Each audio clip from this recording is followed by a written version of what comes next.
अस्सलाम वालेकुम नाज़रीन। आज मैं वालिदैन पर गुस्सा, घर में तोड़फोड़, इससे मुतालिक चंद बातें आपकी खिदमत में पेश करूंगी।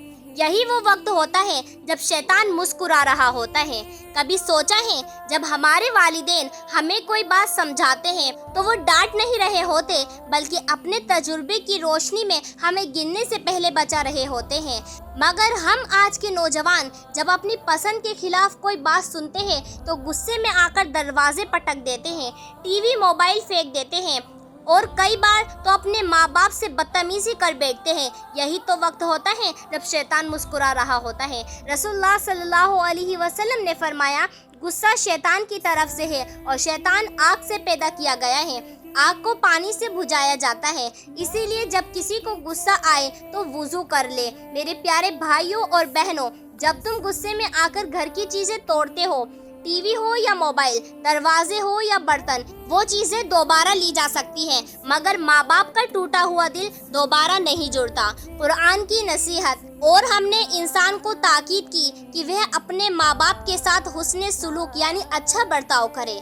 जब तुम माँ बाप से ऊंची आवाज़ में बात करते हो, उन्हें जवाब देते हो या गुस्से में कुछ उल्टा सीधा बोल देते हो, तो याद रखो तुम सिर्फ उनके सामने नहीं बोल रहे होते, बल्कि तुम अल्लाह के हुक्म की भी नाफरमानी कर रहे होते हो। गुस्से में लिए गए फैसले पछतावे की वजह बनते हैं। गुस्से में तोड़फोड़ करना, चिल्लाना या झगड़ना कोई बहादुरी नहीं, बल्कि ये साबित करता है कि तुमने अपने नफ्स और शैतान को अपने ऊपर हावी होने दिया। और फिर एक वक्त आता है जब गुस्सा उतरता है तो बस अफसोस बचता है। काश उस वक्त चुप रहता, काश माँ से ये बात ना कही होती। इसलिए मेरी बात सुनो भाइयों और बहनों, जब भी माँ बाप की कोई बात समझ में ना आए तो उसे गुस्से से रिजेक्ट ना करो, बल्कि खामोशी से सुनो। अगर गुस्सा आ रहा हो तो तुरंत चुप हो जाओ, वुज़ू करो और जगह बदल दो। तुरंत कोई फैसला मत लो, क्योंकि गुस्से में शैतान तुम्हारे जहन पर राज करता है।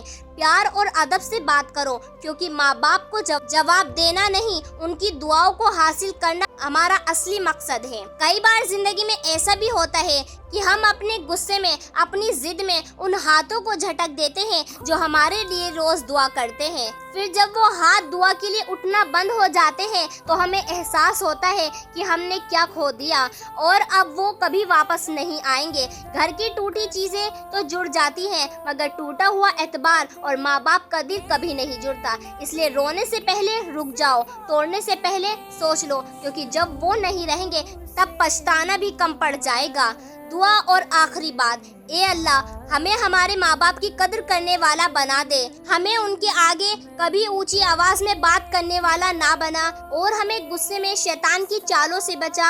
आमीन। अगर आपको ये वीडियो अच्छी लगी हो तो इसको भाइयों और बहनों के साथ लाजमी शेयर करें। शायद किसी बहके हुए भाई या बहन का दिल बदल जाए और उस एक नेक काम की वजह से अल्लाह तुम्हारी जिंदगी में बरकतें डाल दे। आमीन। वमा अलैना इल्लल बलागुल मुबीन। अस्सलामु अलैकुम व रहमतुल्लाहि व बरकातहू।